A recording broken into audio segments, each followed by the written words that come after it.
धम्मपद गाथा क्रमांक 181। आज दिनांक 12 अप्रैल 2021।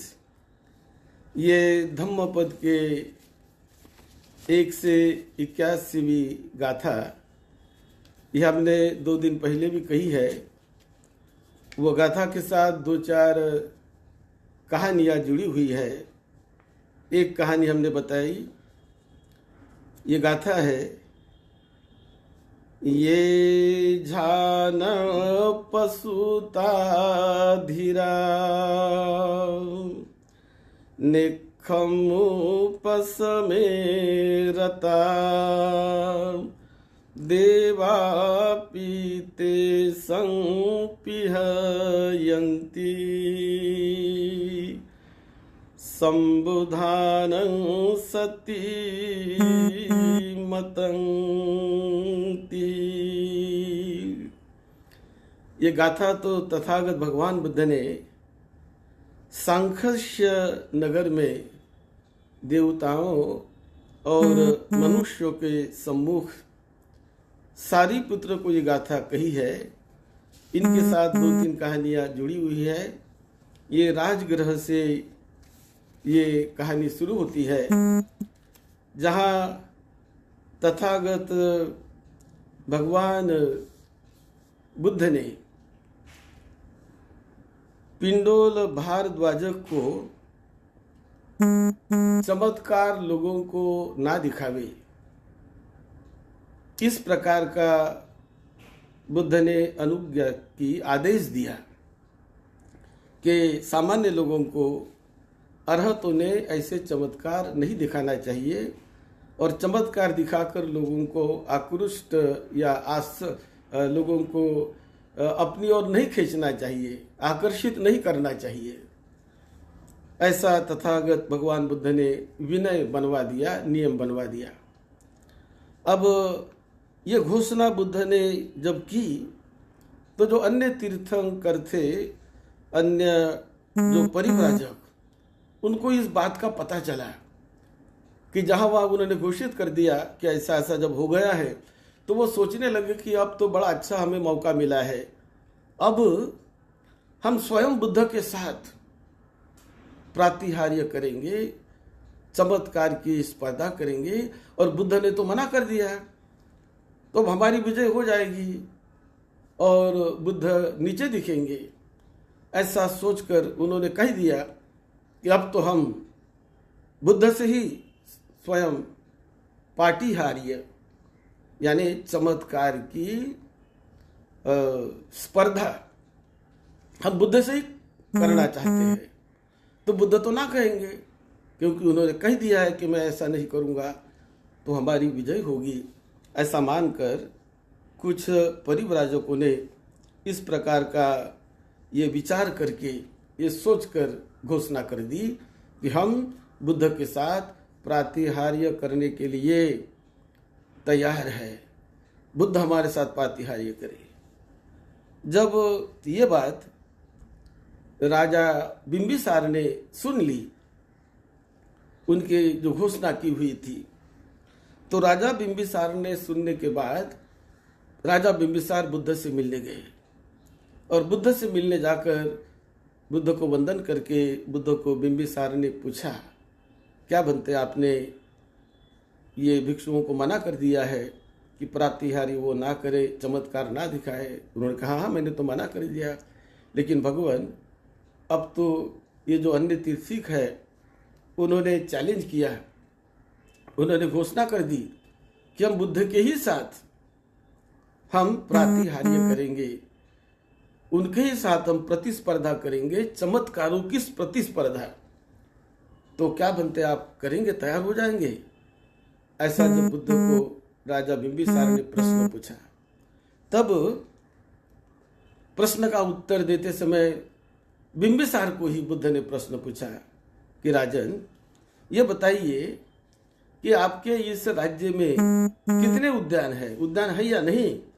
उन्होंने कहा है बहुत सारे उद्यान है मेरे राज्य में, तो ये बताइए, आपके राज्य में जो उद्यान है, इस उद्यान में आपका हुक्म चलता है ना?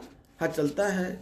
और यदि आपने कहा कि भाई मेरे उद्यान के जो आम है उस आम को पब्लिक ना तोड़ेंगे तो उसे दंडित किया जाएगा, ऐसा यदि आपने घोषणा कर दिया और आपने मना कर दिया कि मेरे उद्यान का आम कोई ना तोड़े, पब्लिक के लिए आपने मना कर दिया, लेकिन आप तो किसी भी उद्यान में जा सकते हैं ना, किसी भी उद्यान में जाकर आम तोड़ सकते हैं ना, आपको कोई मना है क्या? तो राजा ने कहा नहीं, ये तो मेरा राज्य है, यहाँ मेरी आज्ञा चलती है, तो जहां मेरी आज्ञा चलती है मुझे कौन रोकने वाला है? मुझे कोई मना नहीं करेगा, मैं किसी भी जगह जाकर, किसी भी उद्यान में जाकर मैं आम ले सकता हूं, क्योंकि मेरा राज्य है। तब बुद्ध उनको कहते हैं कि राजन, मैंने जो मना कर दिया है वो मेरे शिष्यों को मना कर दिया है, लेकिन मैं प्रातिहार्य करूंगा। मैंने अपने लिए मना नहीं किया। जब वक्त आता है, समय आता है, तो मैं मेरा बल दिखाने का जरूर प्रयास करूंगा। और ये बड़ी महत्वपूर्ण बात है। राजा को बुद्ध कहते हैं कि देखो, आपकी तो आज्ञा 300 योजन तक चलती है, लेकिन मेरी आज्ञा, बुद्ध की आज्ञा, हजारों करोड़ लंबे चौड़े चक्रवाल में होती है। ये बड़ा महत्वपूर्ण यहाँ डायलॉग आया है कि बुद्ध की आज्ञा, बुद्ध के आज्ञा का प्रभाव हजारों करोड़ लंबे चौड़े चक्रवाल में होता है। एवं ममंपी चक्रवाड़ कोटि सहस्रे आना पवत्तति, ऐसी पाली में आता है कि मेरी आज्ञा, बुद्ध कहते हैं राजा को कि मेरी आज्ञा हजारों करोड़ लंबे चौड़े चक्रवाल में मेरी आज्ञा चलती है और मैं ये कर सकता हूं और मैं ऐसा करूंगा। तो जब बुद्ध ने कह दिया कि मैं करूंगा, तो राजा ने पूछा कहाँ करेंगे, कब करेंगे? उन्होंने कहा, मैं अभी तो राजगृह में रहता हूं, लेकिन ये प्रातिहार्य मैं करूंगा श्रावस्ती में। और श्रावस्ती में कब करेंगे? तो इसके बाद जो आने वाली आषाढ़ पूर्णिमा है, ये आषाढ़ पूर्णिमा के दिन ये प्रयोग या ये चमत्कार मैं श्रावस्ती में दिखाऊंगा। और कहाँ दिखाएंगे? तो आम्र वृक्ष के नीचे बैठकर मैं आम्र वृक्ष के नीचे चमत्कार दिखाऊंगा, और वो आषाढ़ पूर्णिमा के दिन। ऐसा राजा को बुद्ध ने बता दिया। अब यही बात फैल गई कि बुद्ध भी चमत्कार दिखाने वाले हैं और वो भी श्रावस्ती में दिखाने वाले हैं, और वहाँ वो आम के पेड़ के नीचे बैठकर दिखाने वाले हैं। तो ये सारी बात जहाँ वहाँ फैल गई, वो तीर्थंकों को ये बात मालूम हो गई, परिव्राजकों को मालूम हो गई, और वो भी अब तैयारी करने लगे कि चलो हम भी इनका पीछा करेंगे, हम छोड़ेंगे नहीं, बुद्ध को हम चमत्कार दिखाने के लिए बाधित करेंगे, छोड़ेंगे नहीं, और बुद्ध तो दिखाने वाले नहीं है, ऐसा करके वो बुद्ध के पीछे वो भी हो लिए। जहाँ भी बुद्ध जाते हैं वहाँ वो भी ग्रुप चलने लगा।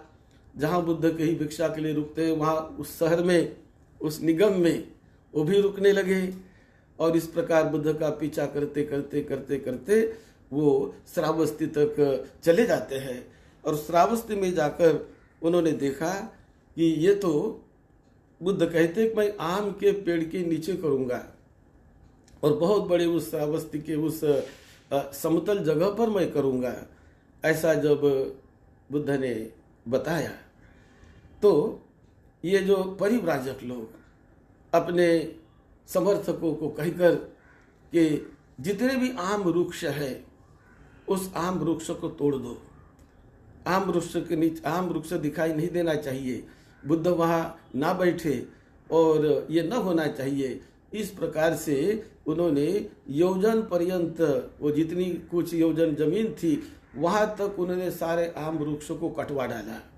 इतना ही नहीं, जो नया आम वृक्ष आता है उनको भी उसने काट कर कहीं उखाड़ कर फेंक दिया, और उखाड़ कर सभी को फेंक दिया जंगल में, कि ताकि ये वृक्ष उनको दिखे नहीं, और वृक्ष ना देखकर बुद्ध वो अपना चमत्कार दिखाए नहीं। इस प्रकार की व्यवस्था अपने साथियों से मिलकर परिव्राजकों ने कर ली।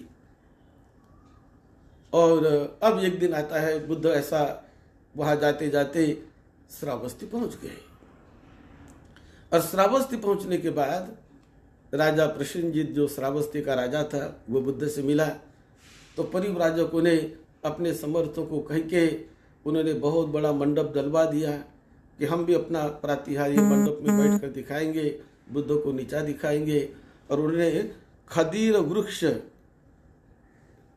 वृक्षों का जो काष्ठ होता है, जो लकड़ियाँ होती है, उस काष्ठ से, उस लकड़ियों से इन लोगों ने बहुत विशाल मंडप बनवाया कि उस मंडप में बैठकर हम चमत्कार दिखाएंगे और बुद्ध वो कर नहीं पाएंगे। तो इस प्रकार उन्होंने मंडप की तैयारी की, मंडप, बहुत बड़ा मंडप डलवा डाला। तो राजा बुद्ध को पूछता है कि भगवान, इन्होंने तो मंडप भी डाल दिया है, आप कहे तो मैं आपके लिए मंडप डलवा देता हूँ। तो बुद्ध ने कहा नहीं, आप मेरे लिए मंडप मत डालिए। तो कौन डालेगा आपके लिए मंडप? बुद्ध ने कहा कि मेरे लिए मंडप बनाएंगे सक्को देव राजा, यानी शक्र देव राजा जो है, वो मेरे लिए मंडप बनाएंगे, वो मेरे लिए व्यवस्था करेंगे। आप मेरे लिए व्यवस्था करने की कोई चिंता ना करें महाराज, शक्र देवता मेरे लिए करने वाले हैं। ऐसा तथागत बुद्ध ने उनको बता दिया। और उसके बाद जब दिन आता है कि जिस दिन प्रातिहार्य दिखाने का वक्त आ रहा है, तो बुद्ध ने आनंद को कहा, आनंद चलो हम चलेंगे। और आनंद को लेकर बुद्ध चल दिए। वहां जाकर एक पेड़ के नीचे चटाई बिछाकर बुद्ध वहां पर बैठ गए। तब ऐसी घटना घटती है कि राजा के उद्यान में एक आम का वृक्ष था, और उसका जो रखवाला, जो सेवक था, उसका नाम था कदम्ब। ये कदम्ब नाम के उस व्यक्ति को एक जगह पर एक आम, केवल एक आम छिपा हुआ एक आम के पेड़ पर मिला। एक ही आम बचा हुआ था, कई आम नहीं थे, और वो पत्तों से घिरा हुआ था। कौवे उसका रस देखकर, सुगंध देखकर, जहाँ वहाँ कौवे उसके पीछे दौड़ रहे थे। तो ये सेवक ने देखा, और देखकर उसने देखा कि क्या है, तो उसे वो आम दिखाई दिया। तो उसने वो आम तोड़ लिया, और आम तोड़कर बड़े अच्छी तरह से उसको देखा, पका हुआ आम है, पीला आम है, बड़ा अच्छा आम है। और ये देखकर वो कहने लगा कि बहुत लंबे समय के बाद ये आम मिला है, और ये आम यदि मैं राजा को देता हूँ तो राजा मुझे 8 कारसापन देंगे या 16 कारसापन दे देंगे, 16 सिक्के देंगे। तो 16 सिक्कों से क्या मेरा होने वाला है?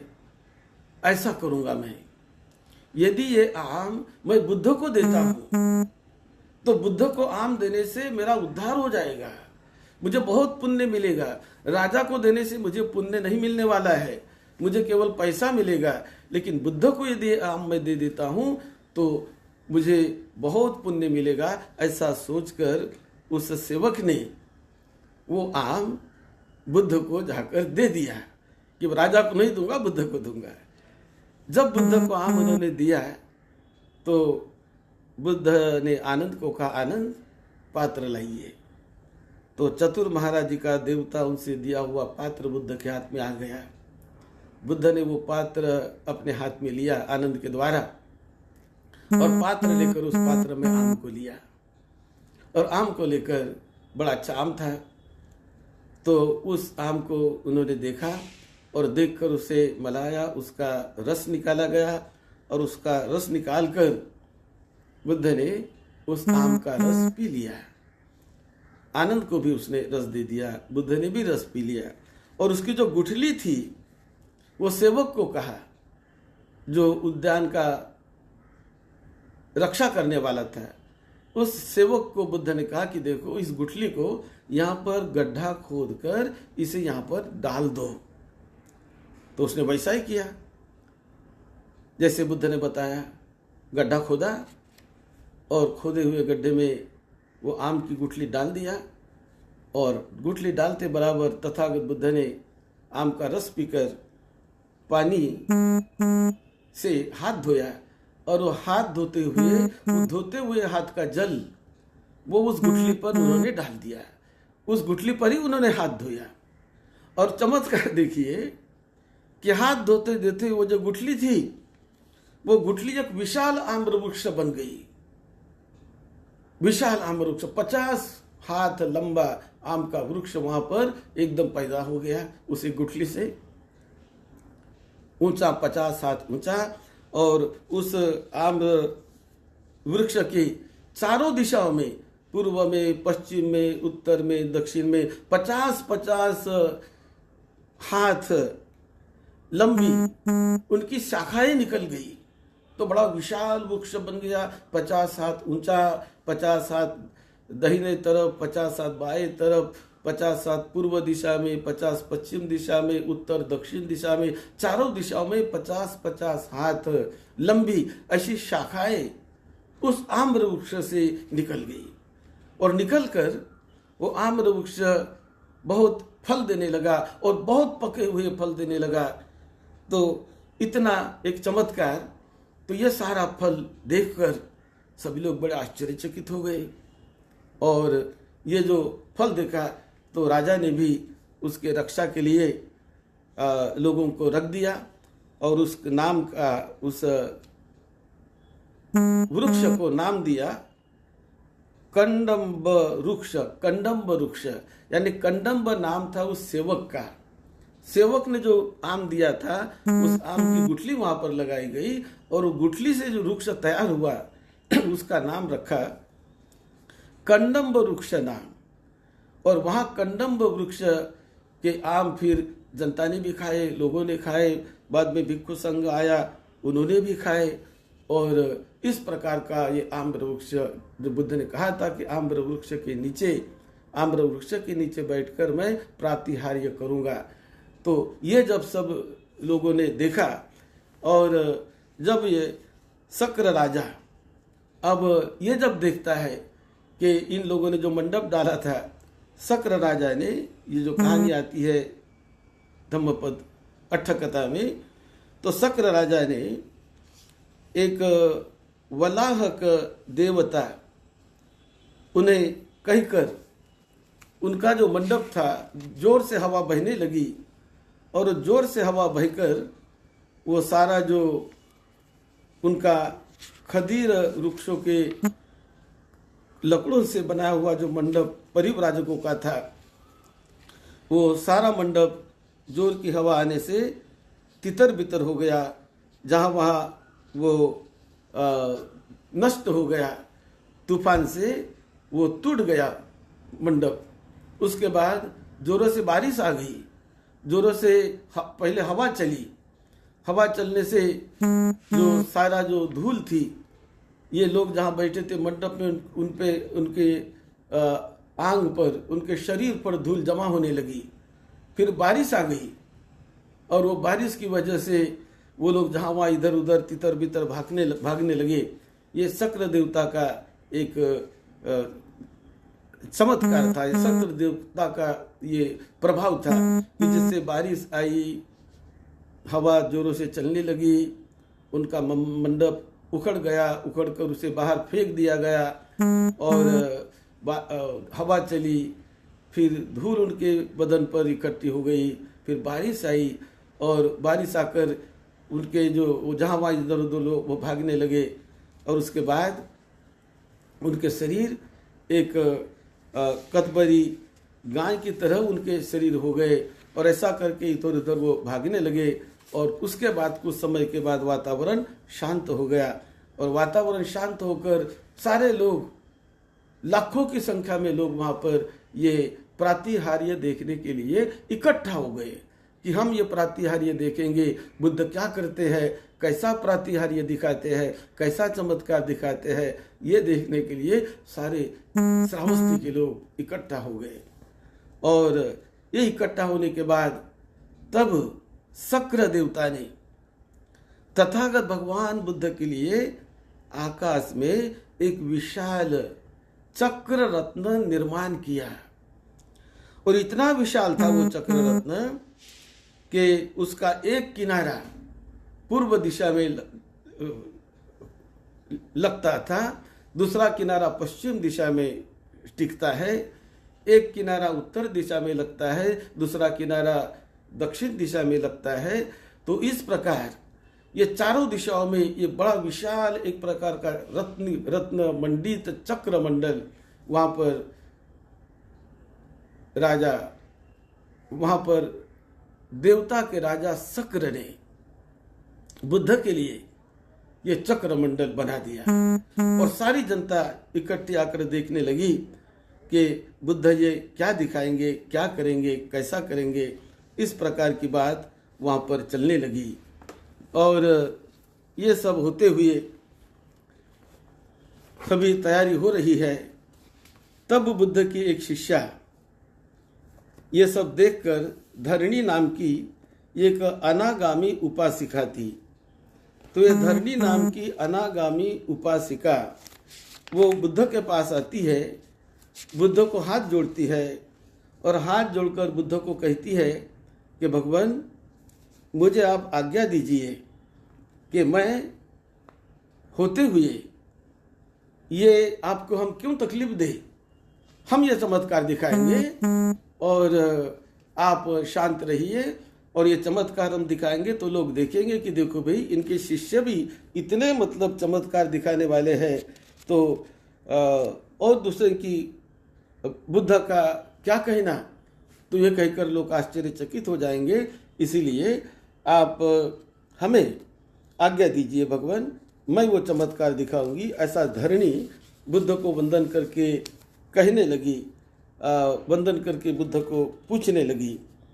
तो ये पूछते समय तथागत बुद्ध पूछते हैं उसको कि तुम क्या करोगी, तुम कैसा प्रातिहार्य दिखाओगी।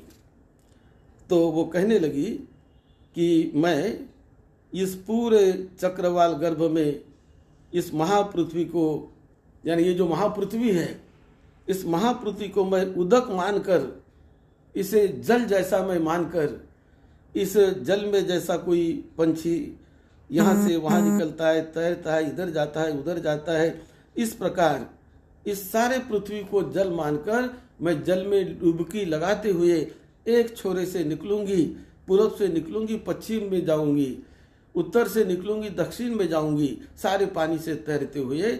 और लोग देखेंगे और देखकर जब कहेंगे कि देखो, एक बुद्ध की शिष्या उपासिका जब इतना ये कर सकती है तो बुद्ध का कहना ही क्या, ऐसा कह के लोग आश्चर्यचकित हो जाएंगे। तो बुद्ध ने उनको पूछा कि ये तू कर सकती है, मैं जानता हूँ, लेकिन ये जो मालापुट जो तैयार हुआ है ये तुम्हारे लिए नहीं, इसीलिए तुम ना करो। ऐसा बुद्ध ने उसको रोक दिया।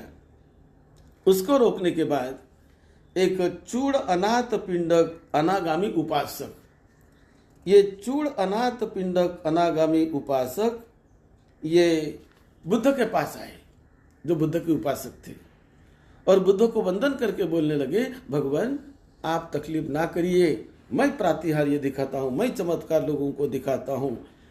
तो बुद्ध को वंदन करके पूछने लगा, तो तुम क्या करोगे भाई।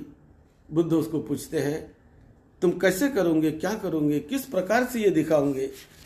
तो ये कहते समय वो कहते हैं कि मैं ये अपना 12 योजन लंबा चौड़ा ब्रह्म शरीर बनाकर मैं अपने शरीर को 12 योजन ऐसे सैकड़ों मील ऐसे लंबे मेरे शरीर को मैं बनाऊंगा और महासभा में बैठकर मैं बहुत विशाल अपने शरीर को बनाकर मैं घोषणा करूंगा और वहाँ पर मैं ब्रह्म स्फोटन शब्द करूंगा और तीर्थ के जानकर सोचेंगे कि देखो इतना बड़ा इनका जो एक शिष्य है, उपासक है, इतना बड़ा अपने शरीर को बना सकता है, इतना विशाल और ब्रह्मांड कर सकता है, तो और भी दूसरों का कहना ही क्या।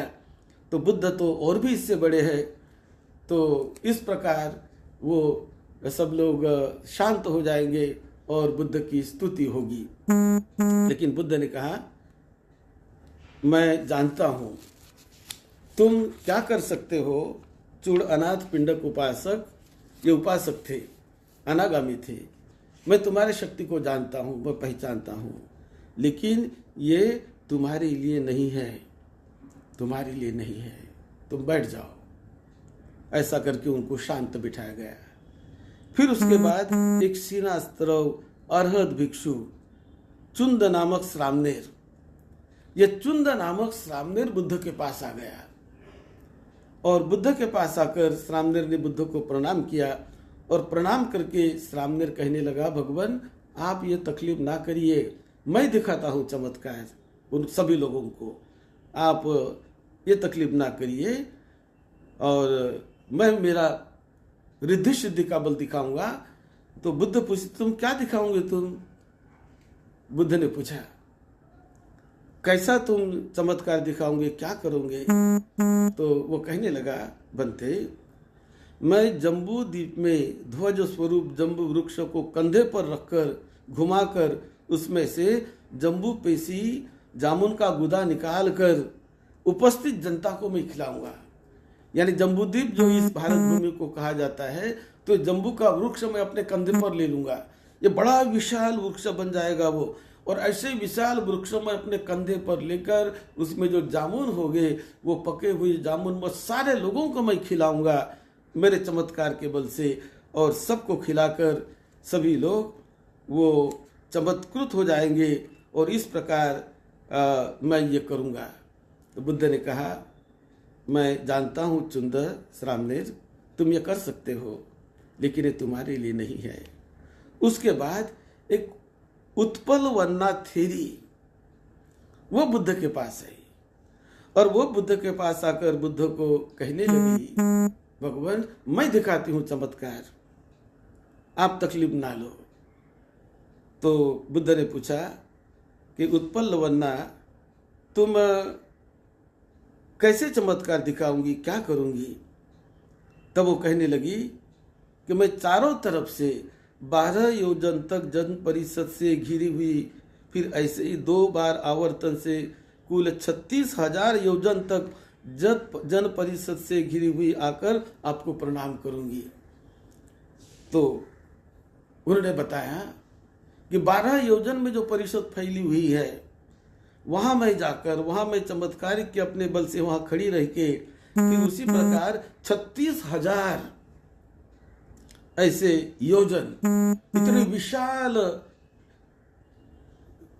एरिया को मैं आवृत्त करके वहां पर मैं खड़ी रहकर इस लोगों के सामने खड़ी रहकर ये सारा निर्माण करके मैं आपको प्रणाम करूंगी। तो ये मेरा चमत्कार जब वो देखेंगे तो देखकर लोग कहेंगे कि देखो इतनी इनकी शिष्या श्रामने एक भिक्षुनी उत्पल वन्ना थेरी, ये जब इतना बड़ा चमत्कार कर सकती है तो बुद्ध का कहना ही क्या। ये देखकर सब लोग शांत हो जाएंगे। तो भगवान आपको कुछ परेशानी होने की या मेहनत करने की जरूरत नहीं, हम करेंगे आपके लिए।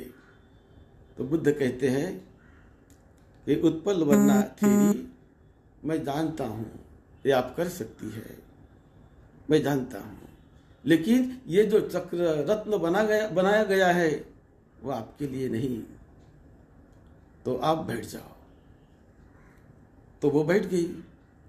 उसके बाद महामुग्गललायन स्थवीर जो रिद्धि सिद्धि में और चमत्कारों में बहुत अग्र माने जाते थे, तो महामुग्गललायन स्थवीर बुद्ध के पास आ गए, बुद्ध को वंदन किया और महामुग्गललायन ने कहा, भगवान आपको परिश्रम करने की जरूरत नहीं, मैं ये करूंगा आपके लिए।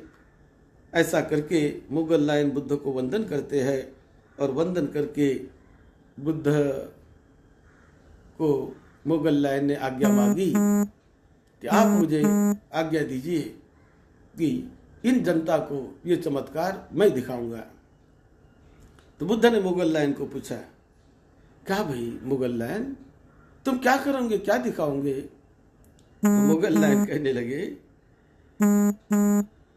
मैं ये जो विशाल पर्वत राज है, सुमेरु पर्वत, जो हिमालय पर्वत से भी बड़ा है, विशाल है, उस सुमेरु पर्वत को मैं मेरे दांतों के बीच उसे उड़द जैसा, सरसों के दाने जैसा उसे मैं दबाऊंगा इस पर्वत को, और उसको दबाकर दिखाऊंगा और उसे खा जाऊंगा मैं, ये विशाल पर्वत को ये मैं दिखाऊंगा। और फिर क्या करूंगी? तो उन्होंने कहा, इस विशाल पृथ्वी को मैं एक चटाई जैसा बनाकर, बुद्ध को बता रहे, ये महान विशाल पृथ्वी, इसे मैं चटाई जैसा बनाकर, इसे चटाई जैसा गोल लपेट कर, विशाल पृथ्वी को चटाई बना दूंगा, उसको गोल लपेट लूंगा और गोल लपेट कर उससे एक अंगूठी बनाऊंगा, और वो अंगूठी मैं अपने हाथ में, अपने उंगली में पहन लूंगा। ऐसी बात महामुगल लायन बुद्ध को कहते हैं। तब बुद्ध ने महामुगल लायन को कहा, मुगल लायन, मैं जानता हूं तुम क्या कर सकते हो, तुम्हारे बल को मैं जानता हूं, तुम ये कर सकते हो, ये मुझे मालूम है, लेकिन मुगल लायन, ये समय तुम्हारे लिए नहीं है, ये बुद्ध के लिए, और मुझे ये बताना है। ऐसा करके महामुगल लायन को भी उन्होंने शांत बिठा दिया, और उन्होंने शांत बिठाकर कि ये जो चक्र रत्न तैयार हुआ है, ये शक्र देवता ने जो चक्र रत्न तैयार किया है, ये तुम्हारे लिए नहीं किया है, ये बुद्ध के लिए किया है, और ये मुझे ही दिखाना है। जब मुझ पर आपत्ति आती है तो मैं किसी का सहारा लेने का प्रयास नहीं करता हूँ, मैं अपने बल से ही मैं वो मुकाबले में खड़ा हो जाता हूँ, और जो काम मुझे करना है वो करके ही मैं दिखाता हूँ। तो आप तो कर सकते हैं, मुझे मालूम है, मेरे शिष्य क्या कर सकते हैं ये भी मुझे मालूम है, लेकिन ऐसा मुझे जानकारी होने के बाद भी, मालूम होने के बाद भी मैं आपको ये करने नहीं दूंगा, मैं ही ये चमत्कार दिखाऊंगा। ऐसा करके भगवान बुद्ध ने अपने उन शिष्यों को शांत कर दिया, और वो लोग शांत बैठ गए, सारी परिषद शांत बैठ गई। अब अगले भाग में हम बताएंगे कि बुद्ध ने कैसे चमत्कार दिखाया। तो यहाँ तक ये स्टोरी आती है। उसके बाद बुद्ध ये कैसे पाटिहार्य दिखाते हैं, इसी गाथा के साथ ये जुड़ा हुआ है जो हमने रोक के रखा था। तो आज ये उसका दूसरा भाग हमने बताया, तीसरा भाग हम अगले समय इसको बताएंगे। आप सबका मंगल हो, सबको सुख शांति मिले, सबको निरोगत्व मिले। कैसा बल होता है भिक्षुओं में, कैसा बल होता है बुद्धों में, बुद्ध में क्या विशेषता होती है, कैसे बुद्ध पाटिहार्य जिसे कहा जाता है, जिसे हिंदी में कहे चमत्कार कहते हैं और पाली भाषा में पाटिहार्य, तो ये कैसे तथागत बुद्ध ने दिखाया श्रावस्ती में, इसकी चर्चा हम अगले तीसरे भाग में करेंगे। आज का ये दूसरा भाग जो इस गाथा के साथ जुड़ा हुआ है। आप सबका मंगल हो, सबको निरोगत्व मिले, सबको लंबी उम्र मिले, सबको सुख शांति मिले। सद्धम्म की सेवा में, आपकी सेवा में डॉक्टर भदंत राहुल बोधी महाथेरो, आप सबका मंगल हो। पहली गाथा भी, जो पहली जो घटना थी वो भी आप सुन लीजिए, वो भी हमने 2 दिन पहले बताई है। आज का दूसरा भाग था, तीसरा भाग आगे बताएंगे। आप सबका मंगल हो, सबको सुख शांति मिले। थोड़ी देर के बाद हम 14 अप्रैल के कार्यक्रमों के बारे में भी थोड़ी सूचना आपको देंगे। और कैसे 14 अप्रैल का कार्यक्रम हम मना रहे हैं उसकी भी सूचना आपको देंगे। आप सबका मंगल हो, सबको सुख शांति मिले, सबका मंगल हो, सबका मंगल हो।